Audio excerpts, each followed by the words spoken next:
Bismillahirrahmanirrahim. Assalamu alaikum and welcome to the next lecture of English literature. In today's session, we are going to start the play and do the reading and explanation of Act 1, Scene 1 of the play. And at the end of the lecture, there would be thematic questions for you as an assignment from the very topic. I'll also discuss with you the examples of alliteration, metaphor, and iambic pentameter.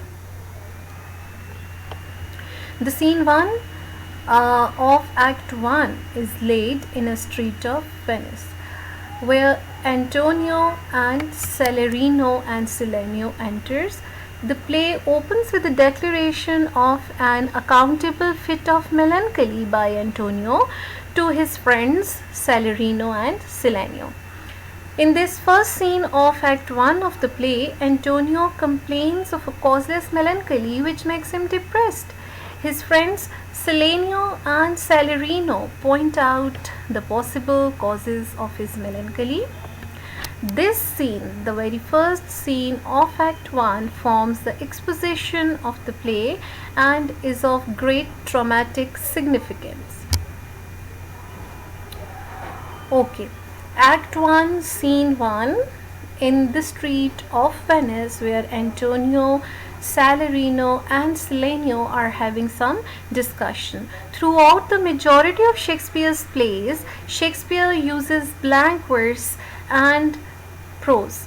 As with majority of his plays, Shakespeare writes in a metrical pattern consisting of unrhymed iambic pentameter called blank verse. So you can see in this very first dialogue, the prose is in the form of verse, but the verses are unrhymed.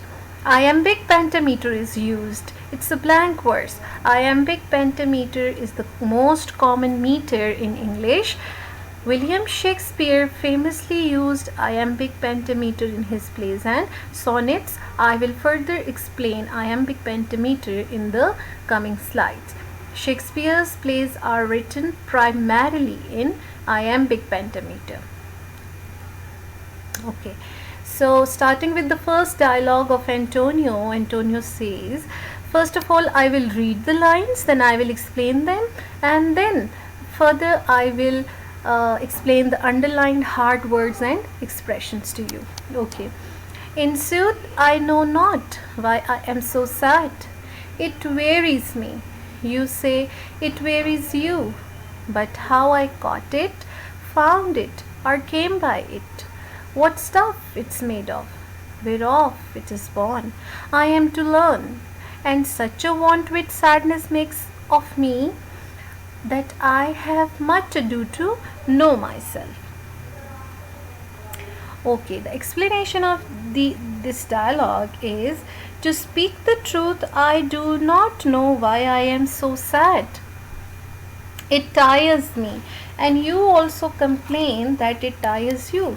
But I have not yet been able to find out what this feeling of sadness really is, or how it arises in the heart, how and where from I got it. This sadness turns me into such a foolish thing that with great difficulty I can realize who or what I am.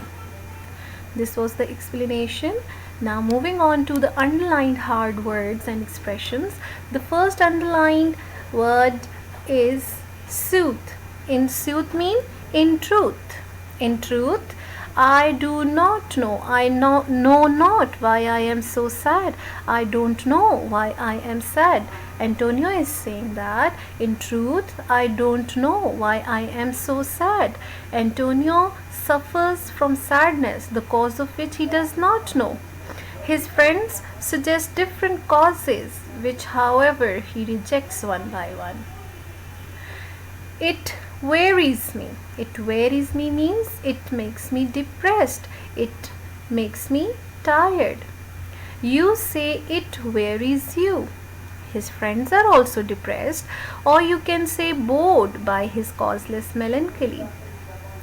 But how I caught it, or how I found it, or came by it. Came by it mean how I got it, how I acquired it. I don't know. Came by it. Came by it means got it, acquired it. What stuff it's made of. What stuff it's made of.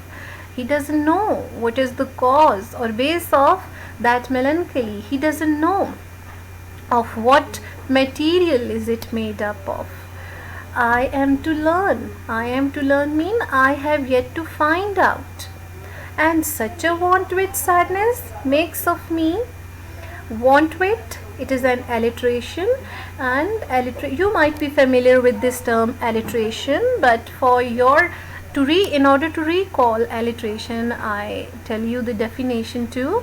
It is the repetition of consonant sounds in a verse or a line. So do you notice this repetition of verse sound, WW? So this is alliteration. It means a person wanting or lacking wit or sense, a fool.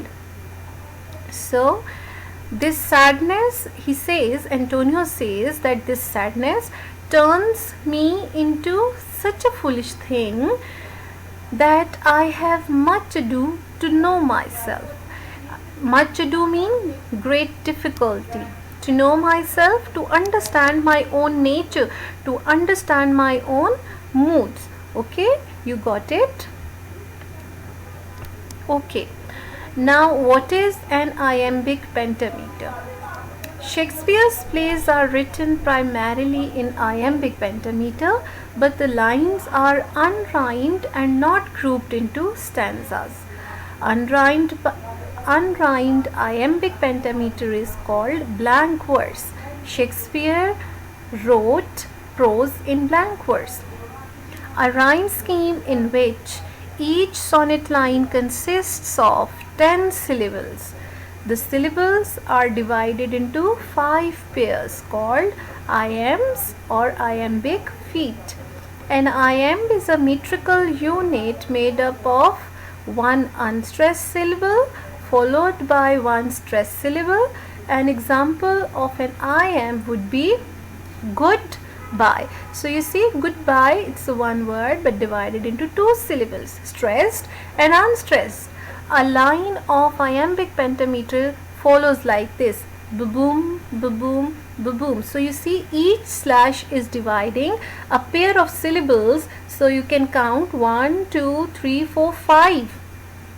5 syllables are there. There are 5 pairs of syllables. In fact, one stressed and the other unstressed.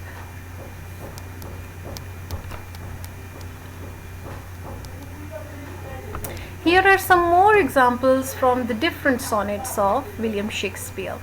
So you see, the first verse, the first line: when I do count the clock that tells the time. Okay, now let's do the analysis of this line. When I, 2 pairs of syllables. One is unstressed and the other is stressed. Do count the clock that tells the time. Okay. When in disgrace, this is another couplet. When in disgrace with fortune and men's eyes, I all alone beweep my outcast state. When in. So you can go through this. Disgrace. Though disgrace is a one word, but is divided into 2 syllables. Dis and grace. With fortune. Fortune is one word but is divided into 2 syllables. And so on. Next is the dialogue of Salarino, who says, your mind is tossing on the ocean, there where your argosies with portly sail. Like Sinor and rich burghers on the flood, or as it were the pageants of the sea, do overbear the petty traffickers that curtsy to them, do them reverence as they fly by them with their woven wings. Your mind is troubled with the thoughts of the sea, where your merchant vessels with their imposing sails are tossing on the waters and towering over the smaller trading ships that bow and pay respect to them as they pass by. Just as the high officials and the wealthy merchants receive salutes while passing through a crowd of common citizens. Tossing means rising and falling, going up and down.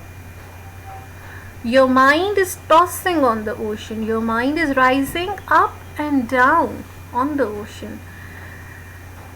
You are worried about your ships on the ocean, where they are being tossed about by the waves. This worry is real cause of your melancholy. So you see, his friend Salarino is suggesting a cause of his melancholy, the reason for his sadness. There were your argosies. Argosies means large merchant ship with portly sail. Portly mean bulging, full of wind. Like Signors. Signor, it's a courtesy title for a man of Italian origin, lords or other important people. Burghers. Burghers means ordinary citizens. On the flood, on the ocean. On the flood mean on the ocean. Or as it were, the pageants of the sea. Pageants mean carnival or a colorful, gorgeous show. Do overbear the petty traffickers. The petty traffickers, small ships. Petty traffickers means small ships. Okay, by this his friend Salarino means that large ships of Antonio are being compared to lords and rich citizens. Here in this conversation of Salarino, he is comparing the large ships of Antonio to lords and rich citizens, and small ships to ordinary people. Just as the rich lords look down upon the common people, this is the metaphor. This is comparison of one thing with another. Metaphor is a little bit different from simile, as you know that simile is also a comparison of two things, and the metaphor is also a comparison between two things. That is the indirect comparison, where we use the words like and as for comparing one thing to another. For example, when we say he is as beautiful as Rose, so the use of as here is simile. And in metaphor, that is also the comparison of two things, but without the use of word as or like. In other words, you can say that's a direct comparison. When we say he is a lion, we are directly calling him a lion. So here Salarino is also comparing two things: the ships of Antonio to signors and rich burghers, okay, to the lords and rich citizens, and small ships to ordinary people. Fine. That courtesy to them, do them reverence. Courtesy means to bow low to them, and reverence means to show respect. So he says that the small ship go up and down under the influence of rolling waves, and so appear to bow low to the big ship of Antonio in respect. The small vessels, the small ships rise up and down on the sea, while the large vessels, being big and heavy, are steady. It seems as if the small vessels bow low in reverence to the large vessels, as poor citizens do to rich burghers. Okay. As they fly by them with their woven wings, as they fly by them means as the bigger vessels pass by the smaller vessels on the sea sails. Woven wings, sails. So this is alliteration used again over here.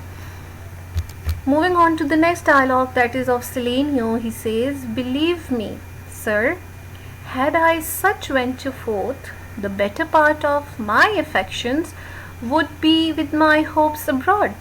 I should be still plucking the grass to know where sits the wind, peering in maps for ports and piers and roads, and every object that might make me fear.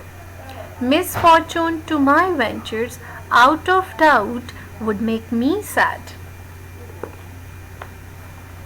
Selenio says, I assure you, sir, my mind would have been troubled with the same fear if I had been engaged in the same trade along sea routes. In that case, I would have been always plucking the grass and holding it against the wind in order to find out which way the wind blew. I would have been constantly looking into maps and charts to see if there were any safe harbor, pier, or roadstead for my ships, and therefore anything which threatened to endanger them would have undoubtedly depressed me. Believe me, sir, had I such venture forth mean such rich merchandise out on the sea where it is in danger of being drowned any moment, if I had such ventures, the better part of my affections would, the better part means the greater part of affections, thoughts and feelings would be with my hopes abroad. Hopes abroad mean ships laden with merchandise out on the sea. I should be still plucking the grass. Still, always. Plucking the grass means picking the grass and plucking the grass to know where sits the wind. This whole means that I would always be picking the grass and throwing it up in order to find out the direction in which the wind is blowing. In this way, he says that he will try to find out if the wind was favorable for the ship or not. Where sits the wind? Where sits the wind means in which direction the wind blows. Okay. Peering in maps. Peering in mean looking minutely into or examining carefully maps for ports and piers. Piers means landing places or harbors. I would be looking carefully into the maps, and roads means routes. And every object that might make me fear mean make me afraid of. Misfortune, danger to my ventures. Ventures means merchant ships. Out of doubt means certainly. So he says that if I had such fortune, if I had such ventures, I would also be fearful. That is so natural. Okay, I think we should stop here on this dialogue, and we'll continue with the next dialogue, the upcoming dialogue of Salarino, in the next lecture. That is all for today, and I will stop here by assigning you a question. I will stop here by assigning you a question as an assignment, that is, what according to you is the reason for Antonio's melancholy in the play Merchant of Venice by William Shakespeare? Okay, my students, go through the whole lecture once again and note down the meanings of hard words and expressions explained in today's lecture on your books. Even if there is anything not understood, feel free to ask me again. Thank you. Allah Hafiz.